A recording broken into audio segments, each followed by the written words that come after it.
Magandang gabi sa bawat isa. Muli, night devotion tayo. At ngayon ay dito pa rin tayo sa chapter 27 ng Kawikaan, verse 11 hanggang 20 ang ating babasahin dahil natapos natin yung verse 1 hanggang 10. At yun, umpisa na natin. Verse 11, Magpakatalino ka, anak, upang ako'y masiyahan, at sa gayoy, di ako mapahiya sa nangungutyaman.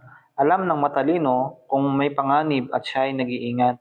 Ngunit di ito pansin ng mangmang, kaya siya ay napapahamak. Kunin mo ang kasuotan ng sinumang nananagot para sa iba, at siya ang pagdusahin mo dahil sa pag-ako sa di niya kilala. Ang pahiyaw na pagbati bilang paggising sa kaibigan ay para ng sumpang binibitawan. Nakakayamot ang asawang masalita tulad ng ulan na ayaw tumila. Mahirap siyang patigilin, para kang dumarakot ng langis o pumipigil sa hangin. Bakal ang nagpapatalim sa kapwa bakal, at isip ang nagpapatala sa kapwa isip. Ang nag-aalaga sa punong igos ay makakakain ng bunga niyon. Ang aliping may malasakit ay parang naman ng ang may malasakit ang aliping may malasakit ay pararangalan naman ng kanyang Panginoon. Kung paanong ang muka ay nalalarawan sa tubig, sa kilos naman na nahalata nahalata ang iniisip. Ang nasa ng tao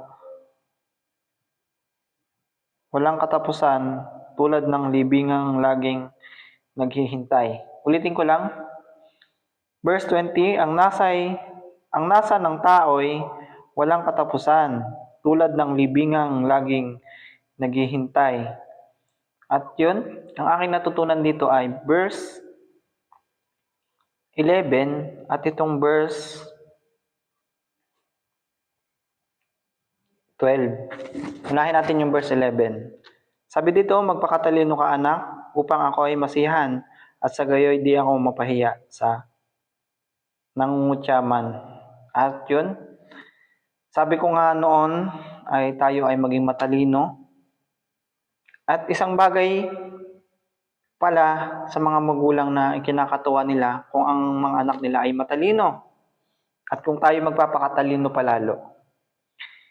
Yung talino na may pangunawa, may pagpapakumbaba, at may pagpapasakop sa kanila. Yun yung sinasabi dito. Hindi yung magpapakatalino tayo upang sila higitan at upang sila ay alam nyo yun, i-discourage. At yun, sabi sa verse 1 ng chapter 10, sabi dito, ang matalinong anak ay ligaya ng kanyang magulang, ngunit tinik sa dibdib ang anak na mangmang. So, yun. Kung tayo ay pinanganak na matalino, manatili tayong matalino at maging karangalan ng ating mga magulang. At yun. Bukod pa dito, sa verse 10 ay itong verse 23. Sikapin mong ikaw ay maging karapat-dapat ipagmalaki ng iyong mga magulang at madudulutan mo ng kaligayahan ng iyong ina. So, yun. Habang tayo ay nagsisikap magpakatalino, madudulutan natin sila ng kasiyahan. Kumbaga, mabibigyan natin sila ng kasiyahan, kaligayahan, at karangalan. At yun, sana ay naunawaan nyo. Sikapin natin maging matalino, hindi lang sa paaralan, kundi sa tunay na buhay at sa realidad.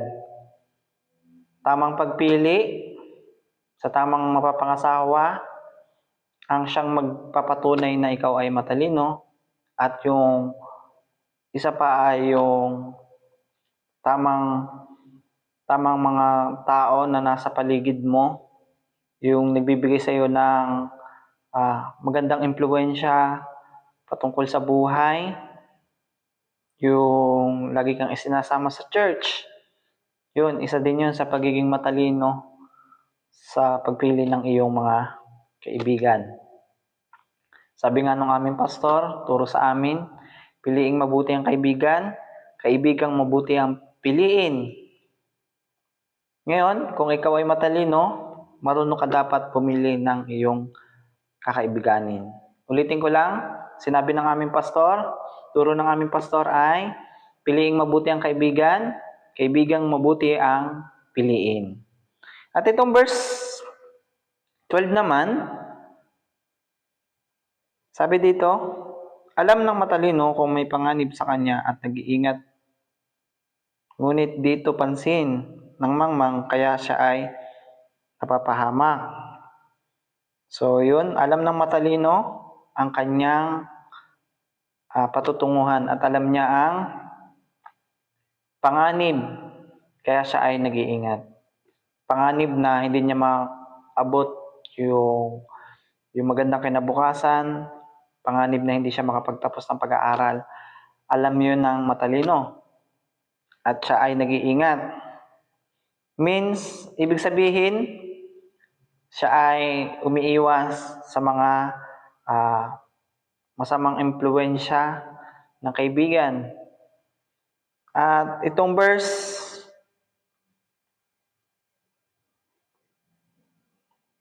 17, kanina ay nabanggit ko itong verse 11 tsaka verse 12. At ihahabol ko lang din itong verse 17. Sabi dito, bakal ang nagpapatalim sa kapwa bakal at sa isip ang nagpapatala sa kapwa isipan. So, yun nga yung binabanggit ko kanina, yung piliing mabuti ang kaibigan, kaibigang mabuti ang piliin. Pwede din natin yung may apply dito sa sinasabi dito na kung ano yung kasama natin, sila yung nakaka-impluwensya sa atin. Kung sila ay lagi nagbabasa ng Bible, tayo ay may impluwensyahan nila na magbasa ng Bible, mag-aral ng salita ng Panginoon. At isa pa na itinuturo ng aming pastor, kung ikaw ay sumama sa mag-uuling, mauulingan ka. Kung ikaw ay sumama sa mag-iinom, matatagayan ka. Pero kung sasama ka sa akin, ay sa church ang ating punta.